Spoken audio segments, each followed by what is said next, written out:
Hi hello Capricorn.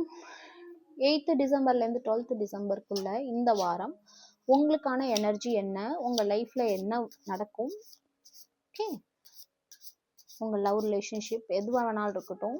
So இந்த எனர்ஜியை like பண்ணுங்கள், ஷேர் பண்ணுங்கள், கமெண்ட் பண்ணுங்கள், லைக் பண்ணுங்கள், இந்த எனர்ஜியை கிளைம் பண்ணுங்கள், ட்ரஸ்ட் த யூனிவர்ஸ்ன்னு மெசேஜில் போடுங்க. Gentle release. Let yourself surrender to the flow of life mysterious currents. உங்கள் லைஃபு கொஞ்ச நாளாகவே ரொம்ப மிஸ்டீரியஸாக இருக்குது. என்ன நடக்குது, என்ன நடக்க போகுது, என்னெல்லாம் நடக்கலாம் இப்படின்னு உங்களாலே கணிக்க முடியல. ஏன்னா நீங்கள் நினச்சி எதிர்பார்த்து செஞ்சது ஒன்று, ஆனால் நடந்துட்டு இருக்கிறது ஒன்று. இதே மாதிரியே உங்கள் லைஃப் ஒரு மிஸ்டீரியஸாகவே இருக்குது கொஞ்ச நாளாக. ஸோ அதை பற்றி யோசிக்காதீங்க. என்ன நடக்குதோ நடக்கட்டும், ஓகே, அந்த ஃப்ளோலே விட்டுருங்க. ஏன்னா உங்களுக்கு என்ன வேணுங்கிறது உங்களை தாண்டி யூனிவர்ஸ்க்கும் கடவுளுக்கும் தெரியும்.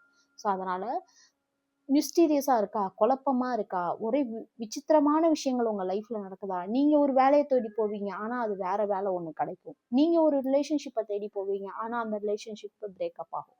ஸோ இந்த மாதிரி நிறைய விஷயங்கள் இருந்திருக்கலாம். ஸோ இது அப்படியே ஃப்ளோவில் விட்டுருங்க. எது நடந்தாலுமே அது கடவுள் தீர்மானிச்சு தான் நடக்குது. Just go with it, embrace spontaneously and trust the journey, remain open to unexpected twists turns along the way. நீங்கள் அந்த மாதிரி போகும்போது கண்டிப்பாக பெரிய ட்விஸ்ட்டு டேர்ன்லாம் வரும், ஓகேவா?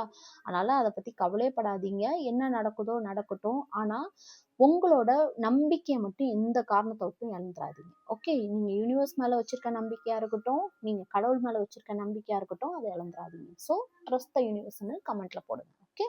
டைம் பண்ணுங்க.